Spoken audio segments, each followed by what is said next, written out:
what happened, macam mana Kokom naik untuk decide untuk buat video-video sketsa ni? Kita tak aware social media yang tengah naik.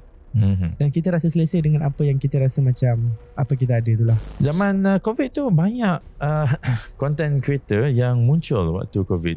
Kita nak jadi content creator tu nak kena ada basic agama jugalah. Betul? Supaya bila kita buat content tu, kita tak jadikan content tu dosa, dan akhirnya minta maaf cakap bila kita mati, no one can stop unless orang tu ada access to account. Zaman sekarang ni ramai anak-anak muda bercita-cita nak jadi influencer ataupun content creator. Kita banyak kerisauan lah bila buat content tu, sebab kita fikir macam kita tak boleh buat content yang kita mengajarkan orang yang benda yang tak bermanfaat, ataupun even content tu sendiri salah. Sebab kita percaya satu view tu kita anggap satu dosa lah. Ini agak deep sikit lah bagi saya. Ini the downside of being popular. Is